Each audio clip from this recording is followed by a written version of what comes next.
Nesse vídeo eu vou falar sobre regularização do subleito, especificação de serviço. Esse item faz parte do edital do DEINFRA e entra na parte aqui de especificações de serviços para pavimentação. E também fez parte do último edital do DENIT, no item especificação de serviços. E esse vídeo vai ser um pouco diferente. Eu vou fazer uma comparação das duas normas, mostrando em quais partes elas são iguais e no que elas têm um pouco de diferença. O, o serviço é o mesmo, né? Regularização do subleito. E do DEINFRA é a norma 01 de 2016 e DENIT é a 137 de 2010. As normas são bem parecidas, mas em alguns aspectos elas têm alguns pontos diferentes. Então a norma começa a falar aqui sobre materiais. E aqui eles vão fazer algumas especificações dos materiais. Na norma do DEINFRA, ele vai falar que o diâmetro máximo da partícula tem que ser igual ou inferior a 76 milímetros. O ISC tem que ser igual ou superior ao material considerado no dimensionamento do pavimento. Então, ele tem que ser igual ou superior ao considerado no dimensionamento do pavimento, que é estabelecido no projeto. E a expansão tem que ser inferior a 2%. E o que a norma do DENIT diz? Nessa parte aqui elas são bem parecidas. Chega aqui na parte de materiais. Aqui, ó. Expansão menor que 2%, igual.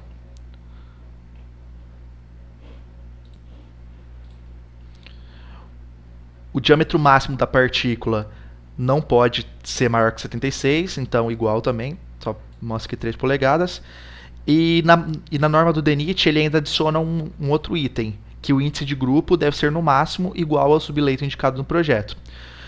Uma parte que é um pouquinho diferente é em relação ao CBR, que aquele na norma do DENIT ela fala que cabe a determinação do CBR pertinente através dos ensaios. E no DEINFRA fala que tem que ser igual ao estabelecido no projeto. Isso aí é uma pequena diferença entre as normas, só que nessa parte de materiais é basicamente igual. Segunda parte, equipamentos. Os equipamentos, na norma do DEINFRA, cita motoniveladora com escarificador, caminhão-tanque, trator agrícola, grade de disco e rolos compactadores. E aqui ele fala que deve incluir obrigatoriamente rolo liso pneumático, autopropulsor com pressão variável. E o que a norma da DENIT fala? Motoniveladora, carro-tanque de água, rolos compactadores, grade de disco e inclui o PUV misturador, que é um misturador de solos, no caso quando for fazer um melhoramento do solo com cal, cimento ou com material granular. Então, essa é basicamente a única diferença entre as duas normas. A DENIT acrescenta o PUV misturador. Agora vamos para a parte de execução. O que a norma do DEINFRA diz? Inicialmente, proceder-se-á a escarificação geral até 0,20 metros abaixo da cota do projeto. Então, você vai fazer a escarificação, né, que utiliza a carificadora da motoniveladora, né, por isso que tem a motoniveladora com escarificador, e 20 centímetros abaixo da cota do projeto. E no DENIT também diz aqui, execução, a escarificação geral com profundidade de 20 centímetros. Então, nessa parte, as duas são iguais. Aqui no DENIT ele fala que toda vegetação e material orgânico existentes no leito da rodovia deve ser removidos. No DEINFRA não cita isso, mas é meio que padrão já essa retirada da vegetação, né, da matéria orgânica, só não foi citado nessa norma. O DEINFRA diz que, caso seja necessária a execução de bota fora com material resultante da operação de corte, esta será efetuada lançando-se o excesso nos taludes de aterro ou nos pontos de passagem. Então aqui ele fala que, no caso que se precisar fazer um corte que resultará em bota fora, você não precisa levar isso aqui para um outro lugar. Você pode colocar nos taludes de aterro, né? Evitando que tenham grandes distâncias de transporte.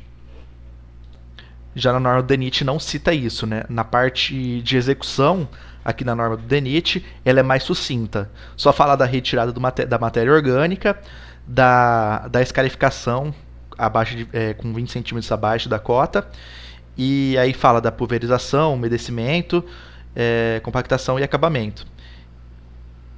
E aí ele fala que nos casos de cortes em rocha, a regularização deve ser executada de acordo com um projeto específico. Então é só isso que diz. A norma do DEINFRA ela é um pouco mais detalhada. Então no item C aqui da norma do DEINFRA, diz que no caso de importação de materiais, os mesmos serão lançados após a escarificação. Então, primeiro escarifica, corta 20 centímetros abaixo da cota e depois lança o material que for necessário. Aqui diz que operações de corte ou aterro que excedam 20 centímetros serão tratados como item de terraplanagem. O material espalhado será homogeneizado com o uso combinado de grade de disco e motoniveladora. Esta operação prosseguirá até que o material se apresente visualmente homogêneo e isento de gruma ou torrões.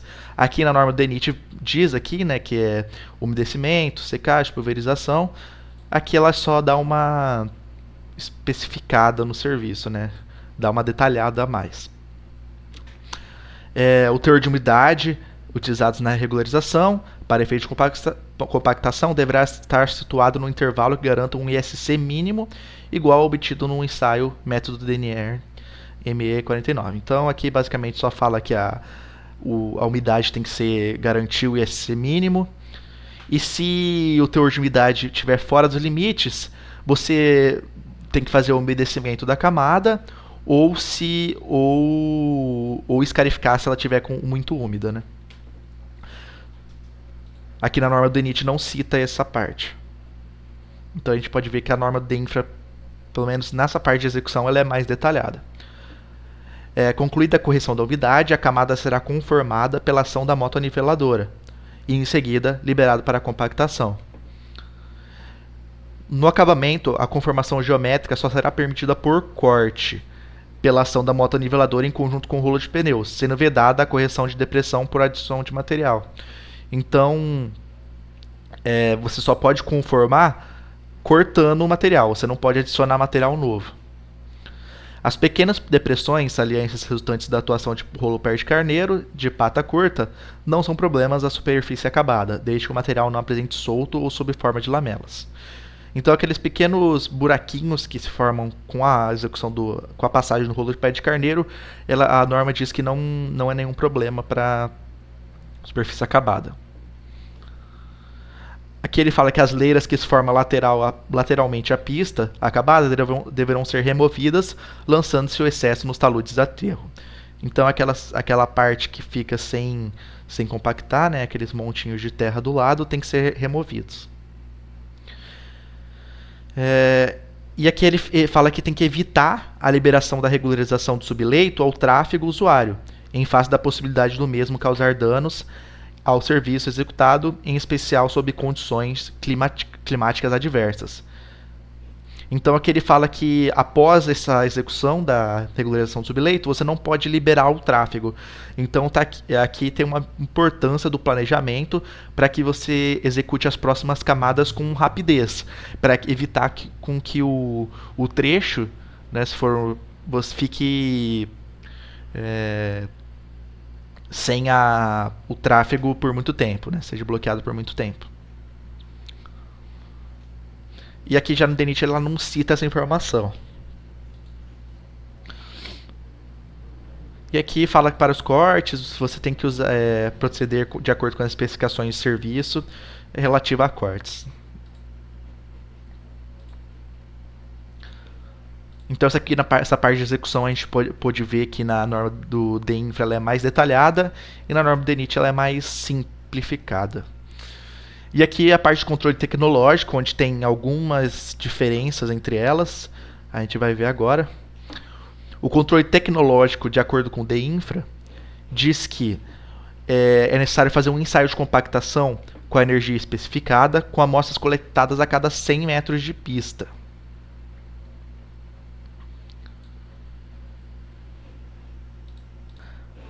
Já na norma do DENIT, essa parte de ensaio de compactação, ele diz que deve ser coletada para cada 200 metros de pista, né, de forma aleatória. E essa frequência ela pode ser reduzida, a critério da fiscalização, para um segmento de 400 metros.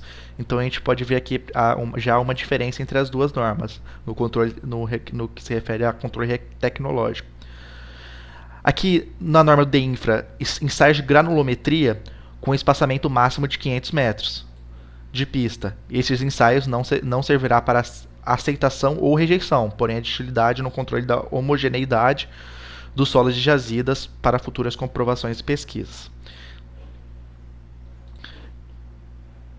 Já na norma do DENIT, essa parte de ensaios de caracterização também 200 metros a cada 200 metros, mas pode ser reduzida para cada 400 metros a critério da fiscalização. E aqui agora ensaios de ISC, né, do CBR. Na norma do DEINFRA, cita um espaçamento máximo de 500 metros. E na norma do DENIT, a cada 400 metros. Também podendo ser reduzida para cada 800 metros a critério da fiscalização. Então a gente pode ver aqui que a norma DEINFRA cobra mais essa parte de controle tecnológico, né? Um intervalo menor entre os ensaios.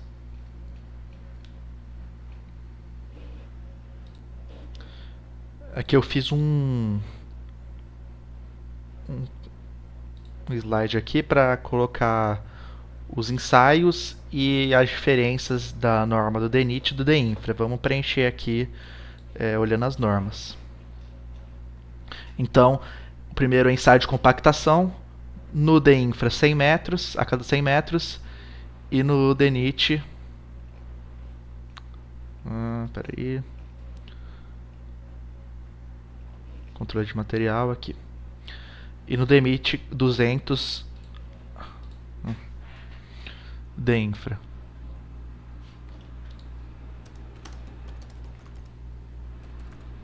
Cem metros.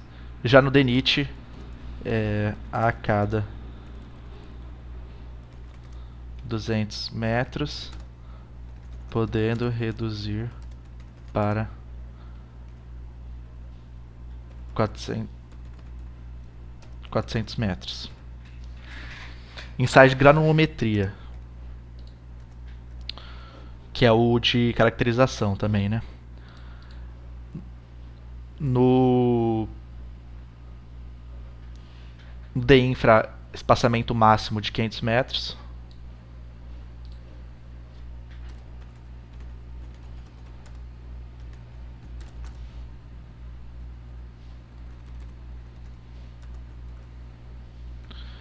E no DENIT, também 200 a 400.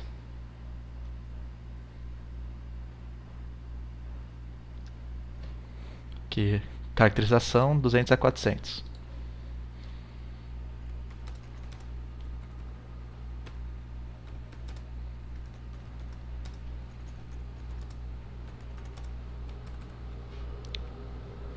Ensaio de determinação de SC, né?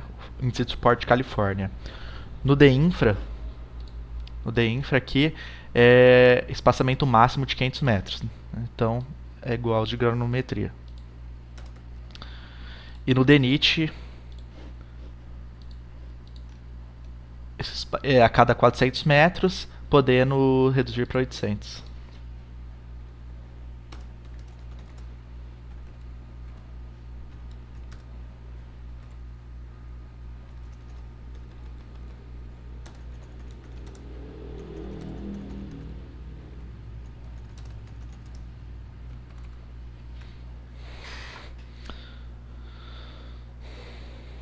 Vamos para os próximos. Aqui o ensaio frasco de areia, que é para determinar a massa específica aparente seca in situ.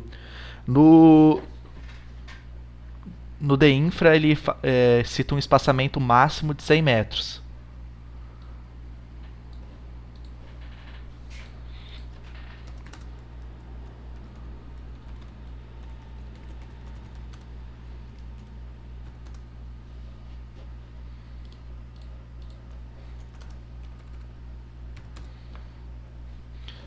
E no DENIT,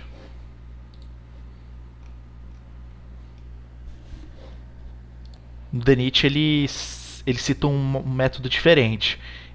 Para pistas de extensão limitada, com volume de no máximo 1.250 metros cúbicos de material, devem ser feitas pelo menos 5 determinações para o grau de compactação, que pelos métodos DNR ME 092, que é o frasco de areia, e o 36, que é o balão de borracha. Né? O mais comum é utilizar o frasco de areia. Então,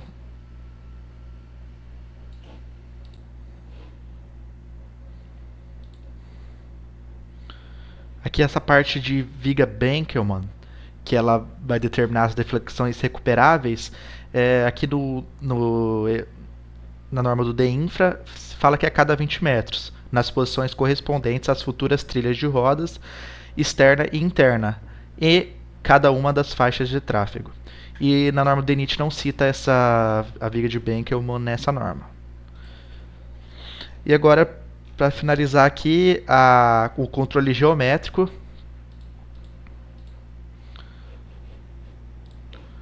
Na especificação do DEINFRA, cita que variação de mais 0,02 metros e menos 0,03 metros nos valores individuais, comparados com a cota de projeto. Isso aqui é na execução na seção transversal projetada. Então, pode ser mais 0,02 ou até menos 0,03 comparado à cota de projeto.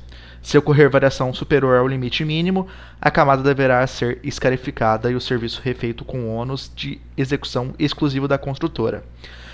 A variação máxima de 0,10 metros para semi-plataforma não se admitindo variações para menos. Então, no caso da semi-plataforma, você só pode ter a variação para cima, né? Não pode ser menor que a especificada no projeto. E o abolamento transversal deverá estar compreendido na faixa de mais ou menos 0,05% em relação ao valor de projeto, não se admitindo depressões que propiciam o acúmulo d'água. Beleza, isso aqui foi a DEINFRA, agora vamos para DENIT. Mais 10 centímetros, mais ou menos 10 centímetros contra a largura da plataforma. Então aqui é a principal diferença. No DEINFRA, ele só permite a variação para cima na semi-plataforma. E aqui na plataforma, você pode ter mais ou menos 10 centímetros. Até 20% em excesso para flecha de abaulamento, não se tolerando falta. Então, aqui no caso do abaulamento, é só no excesso que pode ter, e é só até 20%. E mais ou menos 3 centímetros em relação à cota de grade do projeto. E no DEINFRA, esse valor é de 0,02 para cima e menos 0,03. Então, essa aqui foi a comparação das duas normas de regulação de subleito. A gente pôde ver alguns pontos que a maioria dos pontos elas têm em comum, né? Mas a gente pôde ver algumas diferenças entre as normas.